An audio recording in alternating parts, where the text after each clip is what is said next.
You're listening to a podcast by the Center for Action and Contemplation. To learn more, visit cac.org. So, Paul, apparently you've arrived. I don't know if you knew this, but I think Richard in this episode officially christened you as a non-dual master. Yes, you can take my course online for $99.95 to also become a non-dual master. No, I was flattered, elated that Richard sees something in me. Yeah. And I just try to receive it and hold it lightly because I was not expecting him to offer such kind words upon me. Well, isn't that just, that's just the example that I feel like he's offering us of deep, profound humility, where we can look at this concept of non-duality that we often get so heady and achievement-oriented about, or kind of equate with some sort of blissed out state. And he translates it into incarnation, into, it looks like you, Paul, it looks like the ways in which you hold space for us. It looks like, the person down the street. It looks like, he brings a fleshy human approach to this tenet, which I'm going to read out right now, is non-duality is the highest level of consciousness. Divine union, not private perfection, is the goal of all healthy religion.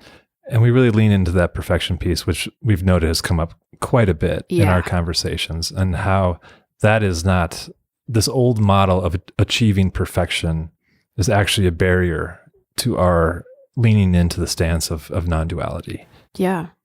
We also spent some time in this episode talking about how divine union isn't a static thing. Yeah. It's not a one and done. It's not just a place you hang out, but rather divine union seems to be inviting us into action, into manifesting.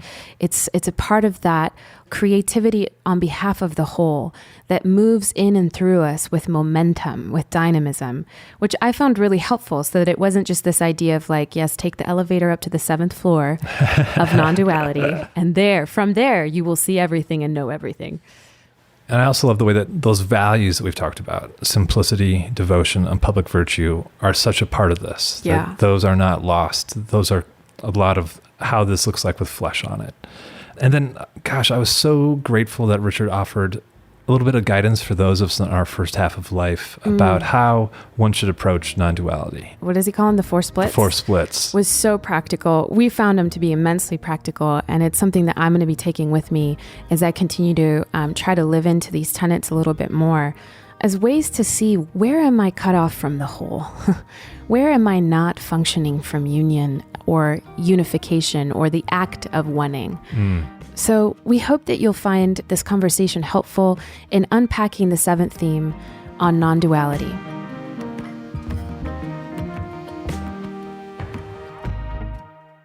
So, Richard, we have made it to the 7th theme. Yep. I feel like the 7-story mountain, like we just got to the pinnacle here. It is funny that we concluded with 7 themes, but after all. Yeah. And I'm gonna read the 7th theme out loud just to begin our conversation today. All right. The 7th theme of the Alternative Orthodoxy is non-duality is the highest level of consciousness. Divine union, not private perfection, is the goal of all healthy religion. Paul and I kind of thought maybe you could kick us off, but we were thinking about, instead of sharing a story as we have been with each of these themes that helps us put flesh on it, we wondered, is there somebody in your life that really embodies this tenet for you, that pointed the way, that helped you see that this tenet can be true and can be actualized and realized? Yeah, there's actually a lot of them over the years, and you'll be happy to hear this. Usually they're 9s. Our people. I knew you were special and holy for a reason. Not that the rest of us can't learn it, but to 9s, it just comes naturally. It's like, yeah, why wouldn't you do that? It's your gift. It really is. I wonder if that's why in the Enneagram, the 9 is put at the top as the archetypal, simple human being. They refuse complexity if it isn't necessary. Now, there's a good meaning to complexity, but there's a bad meaning, and the bad meaning is the splitting of an issue or a problem into two alternatives and thinking because you chose one, you're smart. So, yeah, most nines I've ever known, going back to the New Jerusalem days, they were the peacemakers, they were the resistors, and yet they did it consistently in such a non-showy way, such a non-pretentious way. In fact, you'd find out they'd been doing something for months and the rest of us didn't even know about it. It's really your gift. But do you want a single name? Well, one sitting across from us, Paul Swanson. He is. That's your gift. Everything I just said is true of you. You resist drama, and you resist pushing yourself forward. And that non-egocentricity allows you to be a kind of non-dual person a little more quickly than the rest of us. I'm not saying you're naturally enlightened. You have to go through your growth. And I know that. Yeah. Growth and suffering like everybody else. Largely in terms of purifying your motives and choosing love again and again. But it always seems like you have a head start. It's wonderful. Well, this has suddenly become my favorite episode. Something that came to mind for me is someone who lives here in Albuquerque. His name's Chuck. He lives a very radical lifestyle, very radical. He lives on less than like $500 a year. He invites anyone who needs a place to stay into his home. All of his food comes from what everyone else wastes. But I think it's been that radicality that has been the gateway for him to live out of this union. He also has a very deep prayer life. He begins the day in a couple hours of prayer, just abiding in that presence. And I've never heard a judgmental word come out of him for those who live. Yeah, you know him well too. Sure. And that spirit is so contagious to me of this is what happens when someone lives in deep, abiding union. Thank you. That's true. I've passed him on his bicycle many times over the years and feel so guilty in my little Honda. The Franciscan rides by and the true Franciscan, rides his bike. How about you, Brie? Anyone come to mind?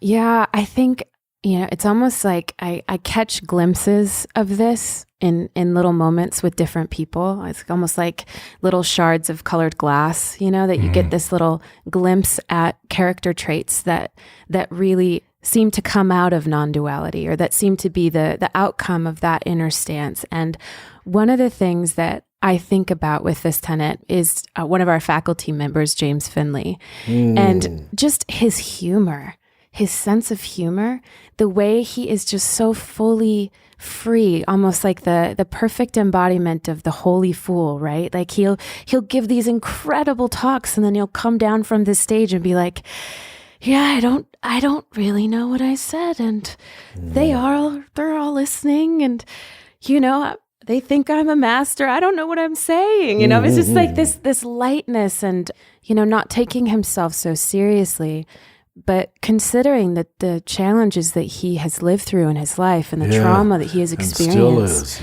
to have that kind of lightness of spirit that is it's delightful, and it delights in others, and it allows others to then feel delight as well. There's just this effervescent quality to Jim that anytime I'm around him, I'm just like, yeah, there's something about that energy that feels like it's the product of deep divine union. Yep. Well said.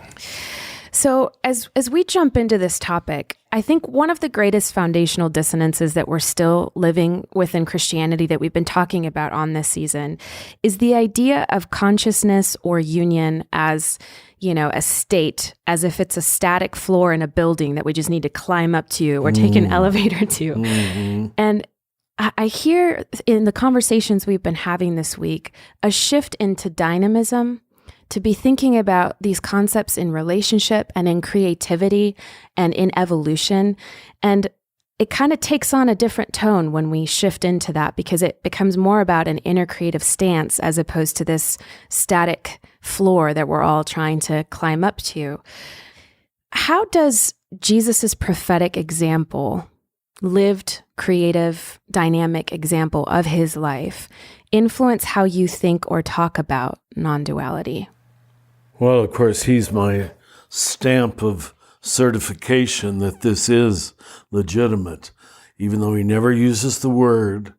But if you look at his teaching method, he's always leading people to non-reactionary, non-choosing sides.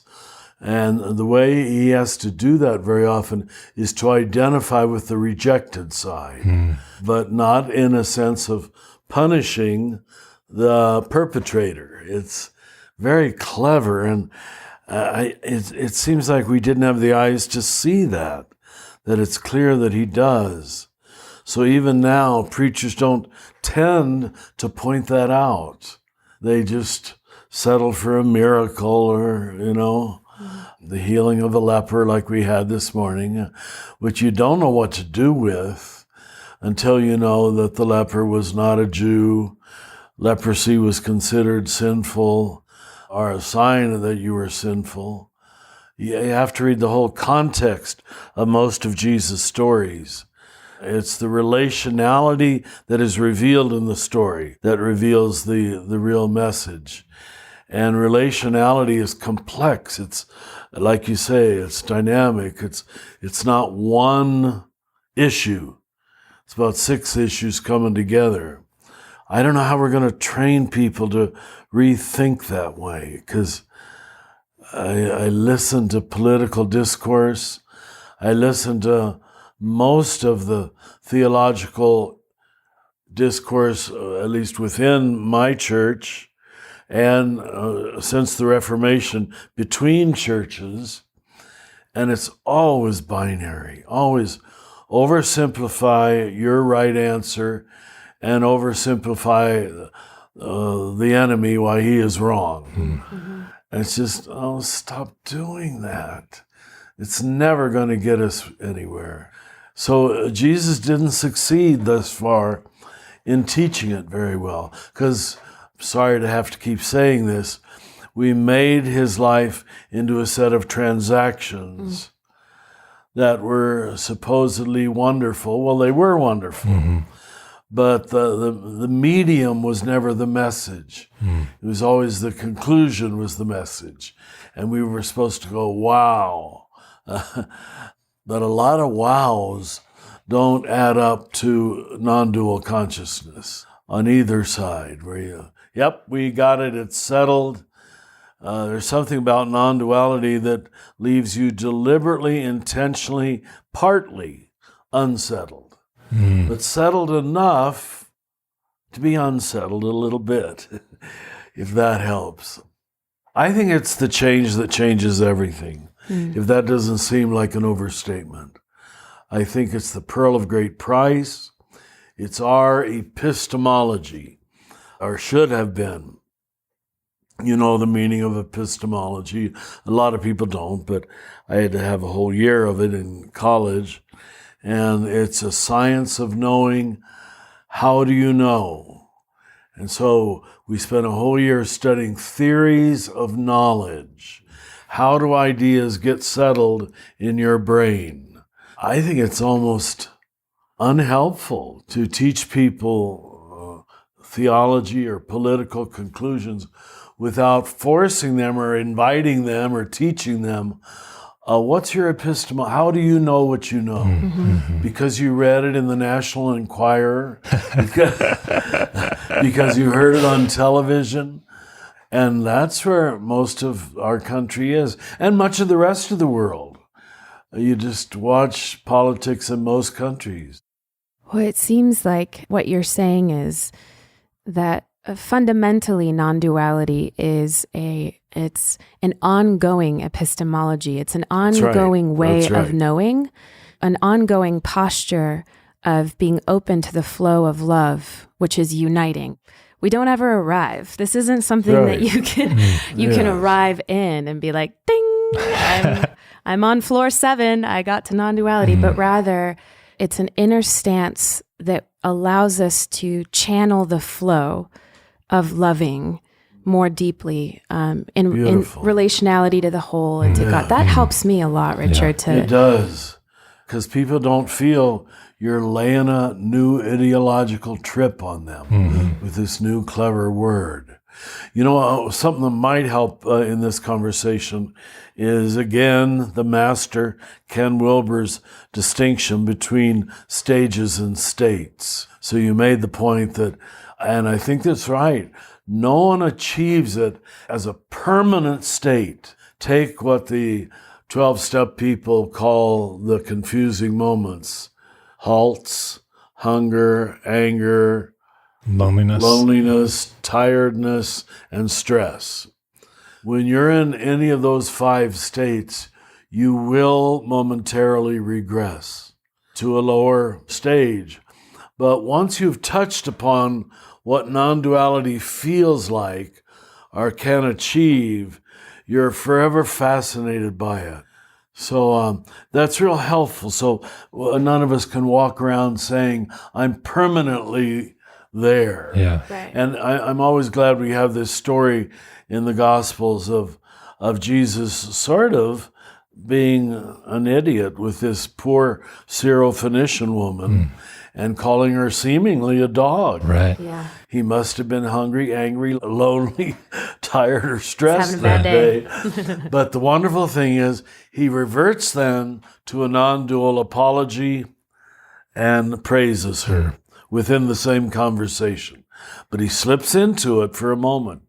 It's an important text that it's in there, that even Jesus didn't achieve non-duality as an absolutely settled, permanent state. He must have lost it now and then. And there's no evidence, well, maybe when he was teaching the elders at 13, but there's not a strong evidence that he had it from his birth to 30 even. What was he doing all that time? You know, maybe he was chewing out people. I don't know. Yeah. Have you ever heard that John Prine song, Jesus, the Missing Years? Where it's a funny song just about his own imagining of what Jesus was up to, you know, falling in love, going to college, becoming a hippie. It's transferred to our period. But taking this thread and continuing to pull on it, thinking about how, you know, Jesus has often been put on the pedestal of, well, Jesus was the Son of God, therefore union was in the bag. Yes. Then how can little old me, you know, even achieve, you know, to use the wrong word, but participate in union? How has Christianity set up kind of that the falsity that we also cannot live in union through kind of moralistic trappings? Like you talk about in this tenet is like, it's not private perfection, but as a system, that's kind of been the setup for union for a lot of us, as we've seen, how do we participate in the life of God from a deep sense of union? Well, I'm sure you know what my answer is going to be, my quick answer. Because we worship the messenger instead of the message. I'm not saying we should even worship the message, but the way I usually say it is we worship Jesus as an icon of specialness and absolute uniqueness instead of followed him. And it's very clear in all 4 Gospels, he said, follow me. He did not say, worship me. In John's Gospel, he says, what I have done, you also must do. That's a significant change of position, of strategy. If we can see Jesus as the model, as the mentor of what union looks like, what union feels like, and what we also can do. I don't know that we're going to get very far until we do that. It's no small issue. All this worshiping of Jesus, I know you've got to do it in the first half of life to find your focus. You need devotion. You need to fall to your knees. You need someone to say, you are my Lord and my teacher. But then we don't really let him be our teacher. We just keep worshiping the icon. And instead of letting the transposition of place take place. In the Universal Christ book, I talk about how good Catholics, who I'm most familiar with, they will come up to communion, not the largest majority of them, but enough. And after you've handed them the body of Christ and they receive it, they will turn toward the tabernacle where the reserved bread is kept and genuflect, which shows they didn't get the point. You're now the tabernacle, you know? So it's no, I am not worthy. Well, what's the point of this whole communion thing? It was just given to you. The state of communion was given to you in your unworthiness. We're back to our earlier themes, how they're all building on one another.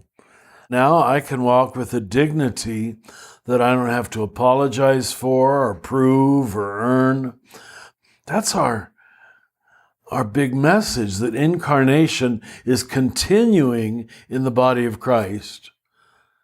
And we do that by continuing in two symbolic elements. I admit they're symbolic. That's not saying they're not real. And giving those elements for people to eat, and then you stand there with your dignity restored. But we keep them at the lower level where they're still fawning and fretting about their worthiness. What a way to miss the message. Of course we're unworthy, but do you really think you're ever going to get to a place where you're not? Right.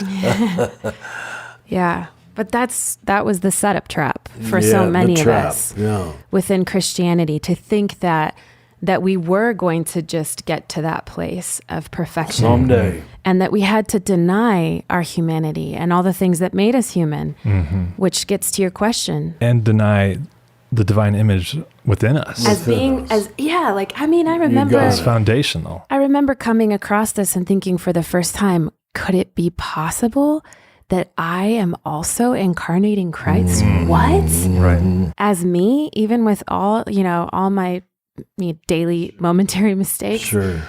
But, I think what I'm picking up on and what you're saying, Richard, is that this concept of union, you just use the example of communion for the Eucharist, for example.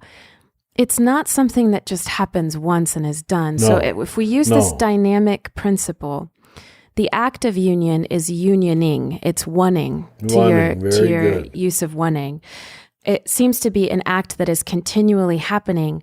And picking up on some of our previous themes of the Trinity and the path of descent, that union results in an outpouring. It moves us into manifestation. What do you think is the relationship between non-dual union and creativity or outpouring in love? Well, I don't know that your creativity can be truly generous and free from ego unless it's founded in a deeper connection than I'm doing this. Right. I'm the dancer. I'm the artist. I'm the poet, which you are, but it's because you're standing in a deeper stream, whether you know it or not. Again, Jung's phrase, called or not called, God is, which he had written over his doorway. Named God or not named God, God still is acting. God's action really doesn't depend upon us. It might be increased on us believing there is a God. God is still acting because you are still his living icon. That came about through a rather massive, unfortunate understanding of the word believe, because I do know or have faith. Most of our Bibles translated believe or have faith as a mental exercise. And if we had translated it trust, to trust that God is good, you are good, God is here, you are here, that would have borne much more fruit. And it's certainly legitimated by the Greek word in the New Testament that we usually translate belief our faith. Have trust. It's much more dynamic, fruitful word. It really is. So when I get to read the gospel in church, I just change it. The Rohr translation. Terrible, yeah. Richard, not to butter your bread too much, but I'm thinking about some of the ways that you've spoken in this podcast where when we brought up the universal Christ, and you'll say, did I write that? Oh, and to constantly. me, it's such a model of how you are that vessel, you are that glass that the light is shining through, and that you sometimes don't even remember. I'm one. One, yes, sorry. Yeah, not the only, yeah, but yeah. how you're even surprised by the way that God is also working through you. Yes. Constantly. And I say, why me? I do. Why me? And I think he picked someone in this case of medium intelligence and medium morality, so I couldn't think I earned it, or oh boy, I'm a little Superman, and I believe that with all my heart. And a little bit smelly. And a little bit smelly. I put my deodorant on this morning. I'm really appreciating, I know we've been saying this a lot, but how these tenets are building on each other. And, we were speaking before about personhood as one through whom the whole resounds. Seeing reality as one reality that is a system of relationships, that is relational, so that we have that sense of connection to the whole and hopefully live from that. I wonder if you could talk to us a little bit about Paul's description of the mind of Christ, and how is non-duality connected in your mind to his description, and how might that be related to this wholeness that we keep talking about, the mind of the whole, or the connection to the whole?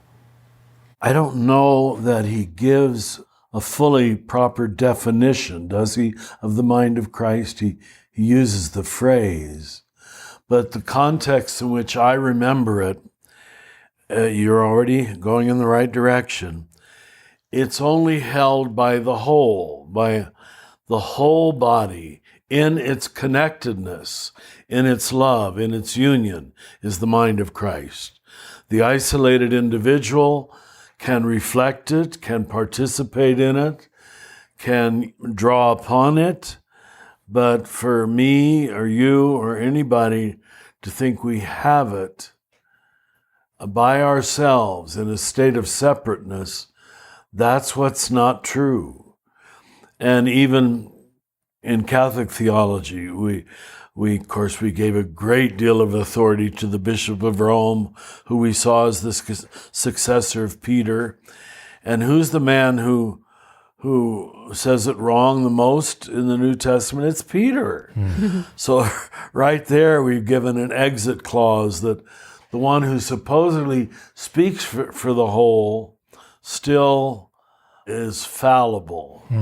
That's why no pope has invested himself in his supposed own infallibility.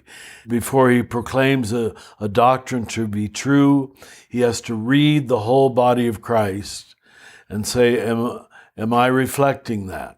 But the trouble is, in these first 500 years since the Reformation, we thought the whole body of Christ was the Eastern Church and the Western Church, and largely ignored the Protestants, because we were too able to exclude you as heretics. We really wouldn't do that anymore. I don't think. Thank you. Yeah. Thanks for including us. Good to be back. And Richard, so it seems like the implications for us would be to live as those for whom the whole resounds through. And so is it right to say, do we tune our minds to the whole as our ethical work and contemplation? As the mind of Christ. Yeah, the mind of Christ. That's lovely. I like that. And that takes time. Well, I'm glad I ended on the point I ended on, And I don't expect everybody to be a scholar or a historian, but to make some attempt to understand, did other people ever say this? That's the critical way you've got to be attentive to the whole. Did the Eastern Church ever teach this? Did any Protestant theologian ever teach this? That's the humility that's required to be attentive to the whole. And invariably, if you take the time to do that, you'll see that the great truth keeps recurring in century after century, group after group. Less so in one case, more so in another. It really takes humility to be attentive to the whole, because you have to let go of your central position as the whole enchilada and defer to one another out of obedience to Christ, as Paul says.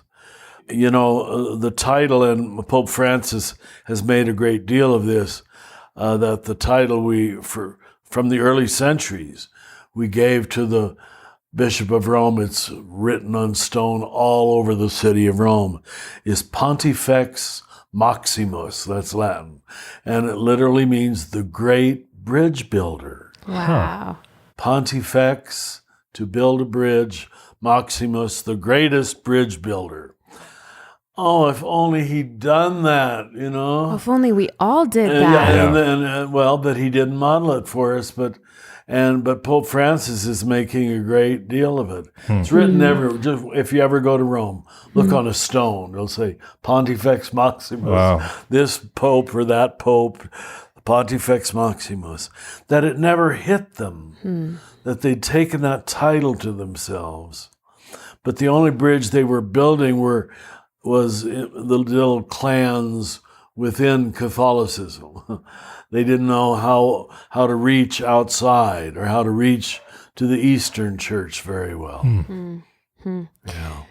It's reminding me a little bit of, thinking about the symphony and how in the very beginning, the first chair violinist gets up and then everybody tunes Yes. You always hear that, Yeah, that to live this out would be an invitation to constantly be listening and tuning ourselves to the whole. Wonderful beautiful image. metaphor. Thank you. Yeah, I like it. So Richard, thinking about someone who leans into this inner non-dual stance, what do you see as their role or responsibility back to their local community, whether it's a church or their own post in their local context? Of course, the obvious first answer is their first responsibility is to model it, to represent it. Their second responsibility is to know it will be roundly misunderstood. It will look like a false moral equivalence. It'll look like refusing to take a stance, like not being prophetic. It's really a shame that it looks to the person who immediately takes sides overly eagerly. They don't admire it, first of all. They will seek to shoot it down as weak thinking or pandering to the enemy or the heretic or whatever it might be. So I think if you don't teach the non-dual mystic, contemplative, use whatever, or just Christian as it should be, some ability to carry the cross of rejection. And I've got to believe that's why Jesus was rejected. I mean, because we say, why would anybody reject anybody so loving and so sweet? Well, you just heard why. It doesn't look like strength. It looks like weakness. It looks like standing for nothing. It looks like refusing to take a stance because you don't join my stance on right or left. And that's why it's an equal opportunity critique of both the conservative position and the liberal position. Another name for everything will continue in a moment.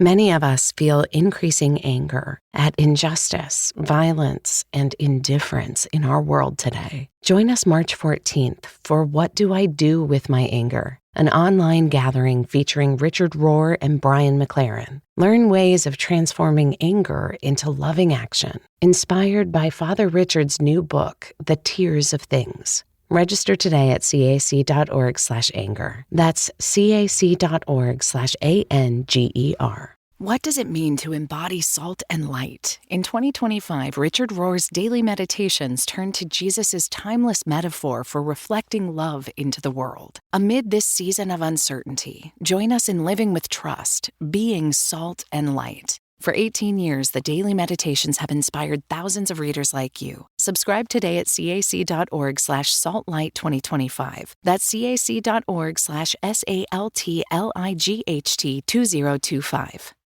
But it also seems to be prophetic too, right? Go ahead, that it's not a stance that, as we've been saying, results in passivity, where we don't have the moral courage to stand up and speak out for those who are being oppressed. And so, your whole life in a way, Richard, has been so about this prophetic action piece, which is why... Well, not my whole life. Okay. Little pieces of it.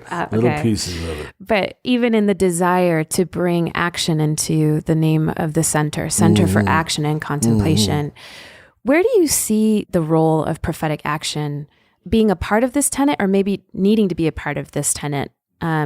Because even when I read divine union, not private perfection, sometimes in my mind, I find myself wanting to be like, divine union that's embodied in prophetic action, divine union that is manifesting prophetic action. I find myself wanting to add the action piece almost as a reminder just to myself that this isn't a private internal stance, that it has a bearing on our actions in the world. Yeah.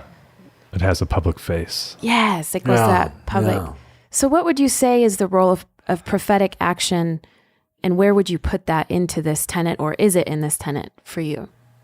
Thomas Merton says in one place, if your virtue, I'm giving my own words because of my faulty memory, but I think this is the gist of it.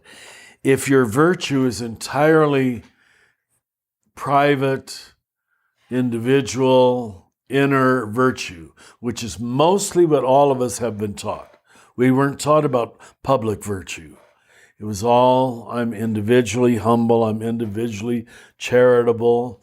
And we ended up not being very well able to do that because we didn't move it to the public forum. But anyway, back to Merton's understanding. He says, that's altogether too private. Mm-hmm. If it never has a public face. And that's what secularism is dealing with. And millennials are dealing with. That they're sort of afraid to show their cards. And I admit, certainly old-time Catholics and evangelicals didn't just show their cards, they sort of pummeled you with their answers. We can't go back to that. But is there any place, and I think there has to be, for public virtue?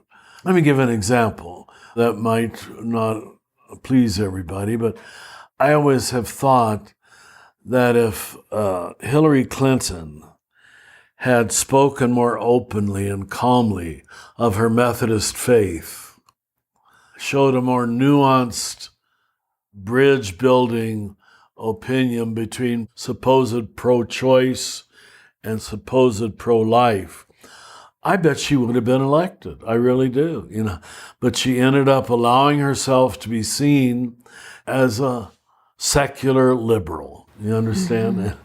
She didn't know how to bring, and that's pretty much Protestant theology. It didn't develop the secular city and how to live with faith in the secular city. Not that we Catholics did it much better, but we at least had it on paper that we should do that. Mm-hmm. So I have to use an example like that we all can relate to, so it doesn't become theoretical. Yeah. I really think it was her election to lose. And now look what we have. It's heartbreaking, really. It's helpful to bring in the public virtue into this tenet for myself. I'm thinking that, in a way it's as if you're saying the public virtue of divine union, not private perfection, is the goal of healthy religion. Yes. So that the public virtue component is of a lived response and action of coming out of divine union. That's helpful for me to move it into an external flow so that it doesn't just stay in that private inner perfection that you're distinguishing from. Right now, it's always been. I think it's crucial. If we don't bridge that gap, everybody trying to be privately saved and so forth, but it has seemingly no effect on their public attitudes. In fact, they're a little embarrassed to quote anything that is spiritual, Christian, faith-filled. We've got to speak to the public forum, or we're going to end up being totally rejected, I think, because we have nothing unique to offer, really. Or helpful, practical. That's right. Yeah, and I'm thinking about with this private perfection, how some folks, after seeing this, will translate it as like, my new pursuit is non-dual enlightenment. And again, kind of on that private lane still. I know you've said before and written before of like, you can't catch the wild ass by chasing it, but you also can't not chase it. So how does one approach this without the sense of non-dual being an end goal, but more of the dynamic process that one leans into or shows up with? Well, let's go back to what we introduced a few minutes ago about this being our epistemology. It's not yet our metaphysics. If we studied epistemology the first year, the next 3 years we just studied metaphysics. Metaphysics is the nature of what is. How do you know what is? Then what is? Now that's a task of a whole lifetime. What's reality? What's truth? What's good? And so forth. Unless we start engaging at that level, I think we just keep refining our epistemology over and over again. And if I had any possible critique of some Buddhism, that would be it. Is it anything more than refining your epistemology? Now, because they've done that, they end up doing it very well, I might add, much better than we do. So we need to learn to do it. How do you know what you know? Through what lens are you seeing? We Christians have to, get started more seriously on that path. But the goal is finally to exemplify a unified life. The most radical statement of union is with the divine. I and the Father are one. You can't get more radical than that. Then I and the neighbor are one. Whatever you do to the neighbor, you do to me. But then Jesus pushes it to the limit, not just the neighbor, but the least neighbor, the least of the brothers and sisters. Then the whole message of the divine indwelling is calling you to trust union with yourself. And I don't know which comes first. I think it differs from person to person. But I know some degree of union has to be experienced here in me before I have the courage to imagine anywhere else. And before I can honor the big spirit in trees and grasshoppers, union sees union. Union honors union. So I don't know what bridge you're going to take. You're going to start with God, make the big leap. It's usually pretty superficial. If you haven't first celebrated union with at least one other person or one grasshopper or one least of the brothers and sisters. So the more common path that I would trust is people who do human love well are ready for divine love. But I have met people who early in life, like little kids who their first communion is just a magical day for them. And they believe it, and they never have doubted it. They floated around for a few days afterwards. They almost start with God, and then they try to love the other unions little by little.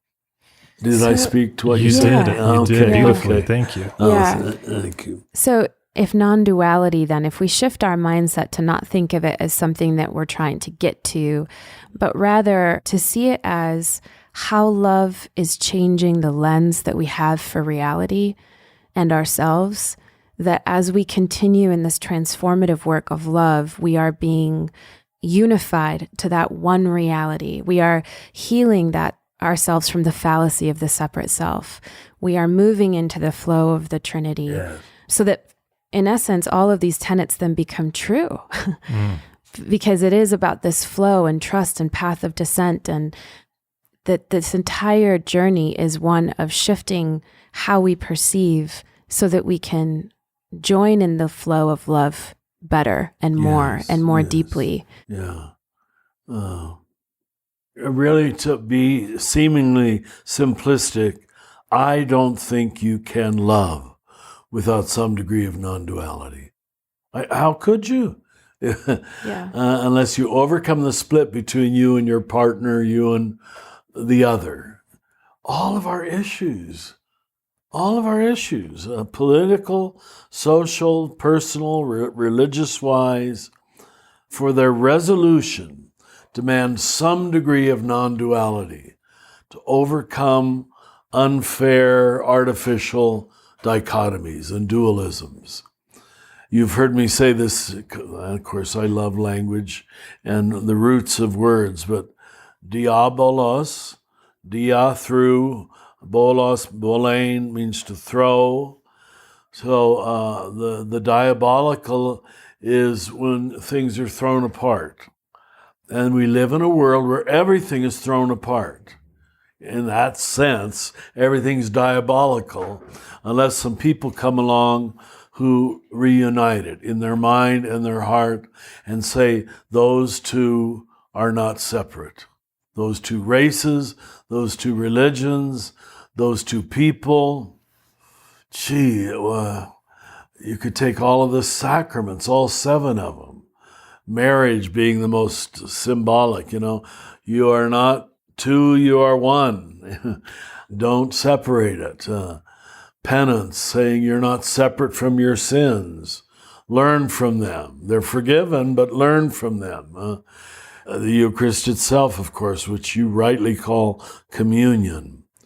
But go down the line. It's always overcoming splits to experience wholeness, to be whole, and therefore to see wholeness over there. Mm-hmm. Thank you, Richard. And I'm thinking now of knowing that we have a lot of listeners who are in their first half of life. How do you recommend that someone in that first half of life approach this tenet of non-duality and not trying to bypass into some of, what you have called like second half of life spirituality? What kind of guidance would you offer those in their first half of life? Good question. In the practical order, it's going to amount to you not being jerked around by your hormonal, emotional life, which is overly invested in your younger years. And God probably gave it to us to give us a kick in the pants and get us started and passionate about something, zealous about something. But that's why Meister Eckhart says detachment, detachment, detachment. So start practicing already in your 20s and 30s a non-identification. Cynthia speaks of that so much. A non-identification with your own feelings, your own zeal, your own righteousness, your own self-image, your own group, and you will see the fruits of it by the middle of life. Mm-hmm. You will be a Pontifex Minimus. You'll be a little bridge builder. I never said that before. I'm making a t-shirt. That's great. There are 4 major splits from reality that we all have made, I think it's fair to say that, in varying degrees, to create our false self. And if you remain split in regard to even one of these, you haven't fallen into the beauty and goodness of the true self. First of all, we split from our shadow self. which we talked about earlier in the week, and pretend to be our idealized self.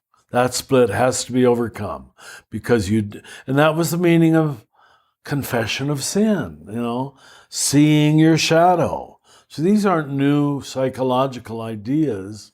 They had old language. Secondly, we split our mind from our body and soul and live in our minds.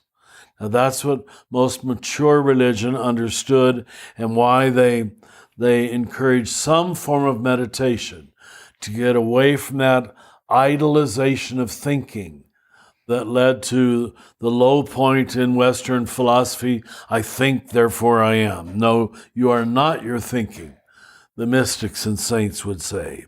Third split, we split from death and try to live our life without any death. There's Ernest Becker again, the denial of death. Let's just live comfortably. Let's try to maintain our beauty, which you only have for a while. Enjoy it, you young people. It's very lovely while you have it. But you slowly surrender to the inevitability of death. And that whatever this embodiment is, as I presently know it, is not going to last forever.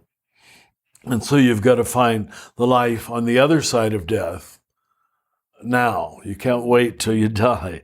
Once you know, then what did I ever lose by dying? It's okay. Fourth split, we split ourselves from other selves and try to live apart, superior, and separate.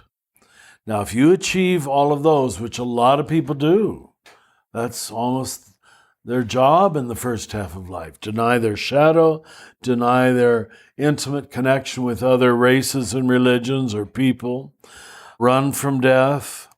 It's almost impossible to have authentic religion because you will split. You can't experience union with God at any depth. You can be religious in some sense, but you won't be holy. And do remember, we're real lucky in the English language that the word whole and holy are clearly the same word. Now, in Spanish, too, santo is healed. Sanidad, they have the same root. Roots, yeah, that's all. And sanidad means healed. Yeah. Yeah. So there was this deep recognition in language. Yeah. I like to make it that explicit, and then people know we're not talking theory. We're talking about very real journeys, very real surrenders and recognitions. And yeah.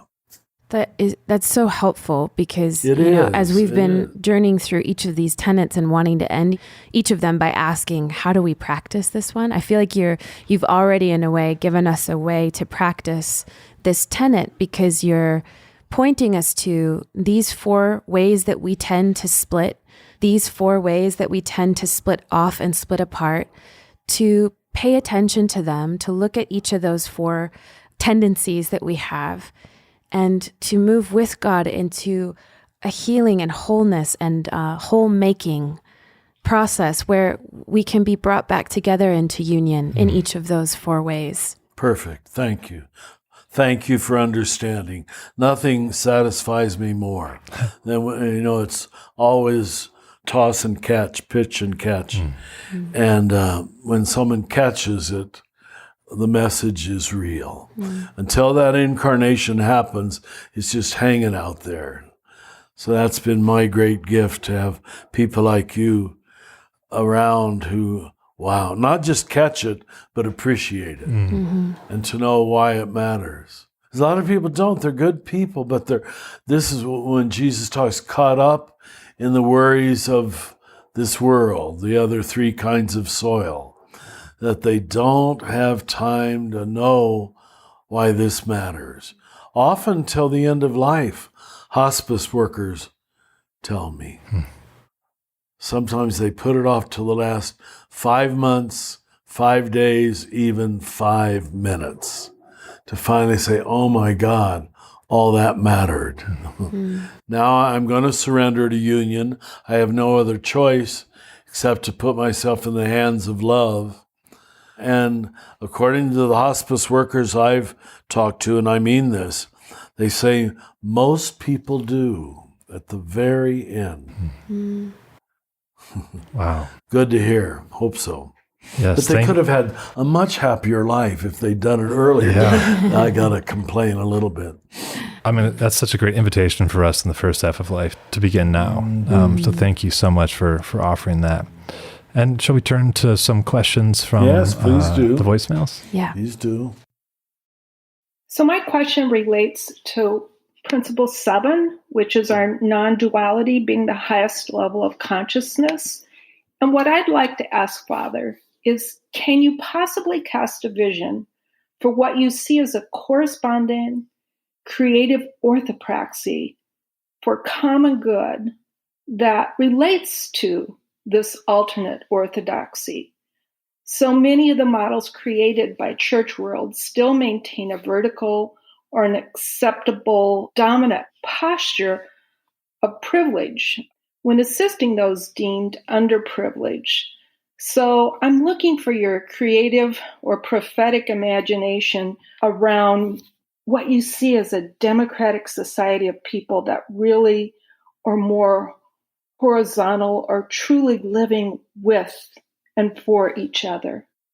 Thank you. You know, because non-duality, I and the Father are one, I and the neighbor are one, is such a high goal. You asked for a practice, and I think that's right on. You have to practice acting as if.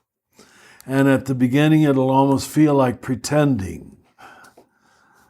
It won't feel like experiential knowledge yet. Like when we go to communion at the Eucharist. Well, okay, I'll receive this. It's a nice little blessing for me. But it really takes a whole lifetime to gradually sink into the level of cellular knowledge. So my advice would be act as if you're one with God. Act as if you are one with yourself. And don't allow the splits to define you. Act as if you are one with your neighbor. Act as if you are one with the trees and the sky. Because most Christians think of that as paganism or animism, we used to call it. So they're afraid to go there. Well, I mean, we created put down words like tree hugging. Well, I'm encouraging tree hugging. Yeah, act as if, and you will soon know as if that it wasn't wrong to embrace this beautiful tree or anything else. I love that she brought up prophetic imagination in relationship to this final tenet, because it seems like what this whole path of kenosis, of self-emptying, of love manifesting, incarnating, is also, it's in tension with unknowing and unsaying and undoing in a way, the unhelpful and unhealthy and dominant systems of how things are done. So there's a tension between that unknowing and unsaying, and moving into emptiness so that we can actually move into the potentiality of God manifesting something new in our time through us, as us. That we can't, who is it? Is it Einstein who says that we can't solve a problem at the consciousness that created it? That's right. It's a great line. Isn't that amazing? Oh, it's great. So, did I let you finish it? Because they should hear that. Yeah, that problems can't be solved at the level of consciousness in which they were created. There you go. And then, so in a very real way, I think we have an opportunity as contemplative creatives to move into the problems of our world, knowing that we're not going to be able to solve them together, these urgent crises that we're facing. We're not going to be able to solve them together at the same consciousness at which they were created. That's right. So what a holy invitation for us. Yes, invitation. And as I'm hearing both of you, part of what landed for me was that acting as if, and this unknowing and undoing and creative potentiality. It reminded me of the almost as a sense of cultivating the good soil and allowing things to grow that you may not otherwise have known were possible. Yeah. Thank you. Thank you. All right, next question. My name is Daniel Quinche of the 2020 cohort. My question is about the theme number 7, non-duality is the highest level of consciousness. In particular, my question to Richard, Brie, or Paul is for them to reflect on my sometimes all too frequent discouraging feelings of failure with my being impatient or otherwise unloving to my spouse in particular, but others too, in the context of the wonderful and saintly people we read about in the Living School. Do you have or have you had similar feelings, and what do you do as a practiced response? Thank you. Since he gave you two permission to answer, please take the lead. I'm laughing only because, of course, I know what you're talking about. I think we all do. One of the things I have loved about this season, Richard and Paul, is how much perfectionism has come up. Yes. And it's even in this tenet, private perfection is not the goal. It's not about perfectionism, understood as that non-human, never making mistakes, never failing those you love, never having to say, yeah, I really screwed that one up and I'm sorry. So I think what your question is inviting us to do is to rethink, reconsider, and reframe non-duality to include our imperfection. It's not that we get to non-duality when we're perfect. We arrive in a non-dual stance when we can hold our imperfection with love and tenderness and still see divine union somehow mysteriously manifesting through even our mistakes. I feel like even this week there have been moments, Paul, where you have mirrored back love to me after I do something stupid. This is a small example, right? But that the gaze that you have of full acceptance as a friend allows me to continue to relax my boundaries and edges that hold me in that separate idea that I'm not capable of union. I'm not capable of non-duality. God couldn't possibly incarnate as this mess. That's love. Very kind to hear. I think for me, the school of love has been my greatest spiritual teacher, particularly in my relationship with my wife, Laura. And, when I am impatient with her or speak out in a way that is unkind or unloving, the way that we've been able to playfully acknowledge that has been so helpful to not have this tight rein of I messed up, and I'm blaming you, or as in that glass incident spoken of earlier, but just to be able to play with the hurt feelings at times so that they don't become something that we can't talk about. For us, it often starts with beginning with a playfulness and then leads into a deeper conversation, but kind of jolts us out of holding one another up to this sense of what does it mean to be the perfect married couple? We have to relax and allow ourselves to fall and laugh at ourselves before sometimes we can re-engage into the seriousness of the school of love. Wow. A terrible thing has been done to our generation in this phenomenon we call postmodernism, that almost what it means to be educated is to be a critical thinker. Translate that an antagonistic thinker, to point out the opposite.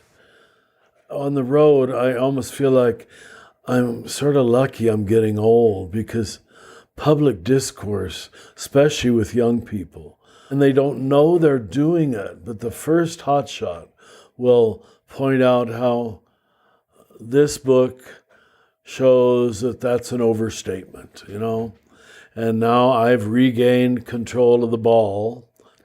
Please don't be offended by this, but even one person told me, who'd listened to our first set of podcasts, said, "Oh, Brie and Paul are just fawning over you, and I hope you're not." But what it means to have a critical mind is to be critical, And so when you love something, people are a little embarrassed by it. They're a little embarrassed by appreciation, gratitude. I got to show that I went to college. And the way I show I went to college is by picking, right, dismissing.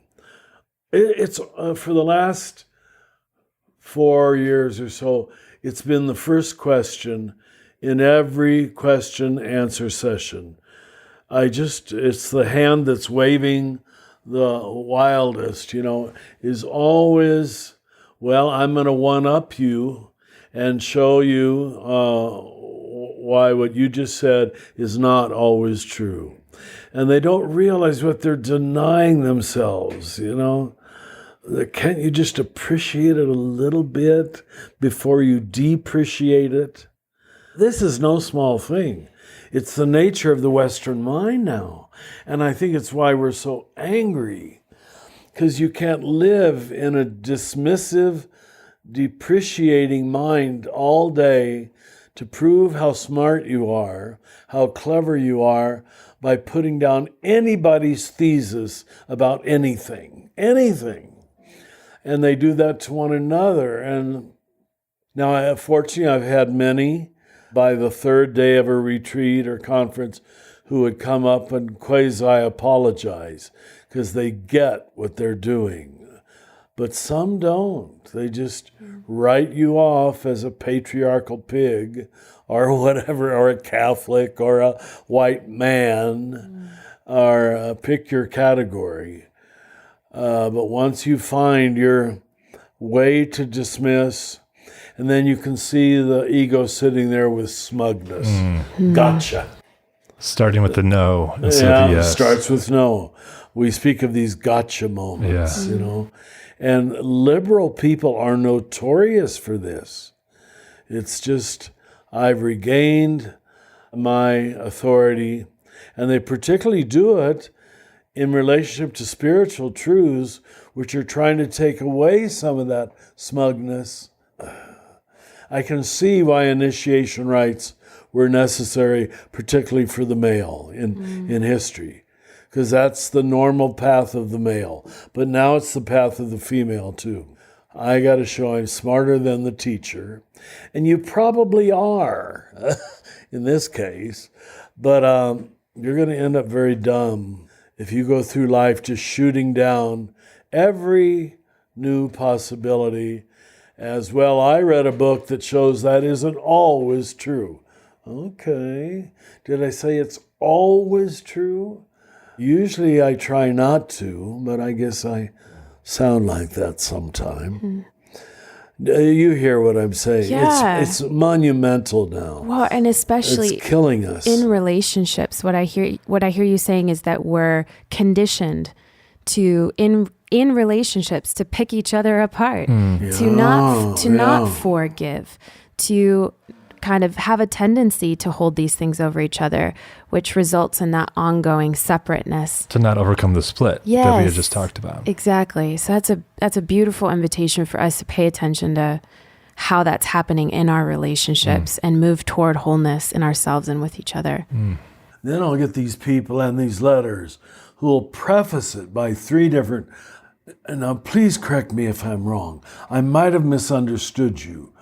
But you're not saying, but they'll even do that in private on the edge of the room to save you any possible embarrassment. So I don't want to dismiss the need for a critical mind. I need people to criticize me. But you can see the 2 ways of doing it. One, I've exposed you publicly and regained status in the group. The other, eager to maintain both of our dignities by saying it personally. How are we going to teach this to a world that really doesn't understand it anymore? Because it's all about winning. That's the American remaining philosophy of life. I win, therefore I am. Power over. It's power over instead of power with. Therefore I am. Yeah. I win the conversation. I win with the more rude vocabulary. I win by speaking loud. They've proven that in studies. The senator that speaks loud is taken as the one who has truth. Oh, God, it's probably just the opposite, you know? Thank you for letting me tack this on the end, because it's huge. It's really huge. The failure of public discourse. I know, Brie, you're helping other people trying to address this in American culture. Hope we can. Yeah. How do you unlearn aggressive discourse, which is really violent discourse, you know? Thank you, Richard. Thank you. And that's it for today's episode of Another Name for Everything with Richard Rohr. This podcast is produced by the Center for Action and Contemplation, thanks to the generosity of our donors. The beautiful music you're listening to was brought to you by Will Reagan. If you're enjoying this podcast, consider rating it, writing a review, or sharing it with a friend to help create a bigger and more inclusive community. To learn more about Father Richard and to receive his free daily meditations in your electronic mailbox, visit cac.org. To learn more about the themes of the Universal Christ, visit universalchrist.org. From the high desert of New Mexico, we wish you peace and every good. Do you feel called to walk a more contemplative path? The Center for Action and Contemplation is an educational nonprofit supporting the journey of inner transformation. Our programs and resources will help grow your consciousness, deepen your prayer practice, and strengthen your compassionate engagement with the world.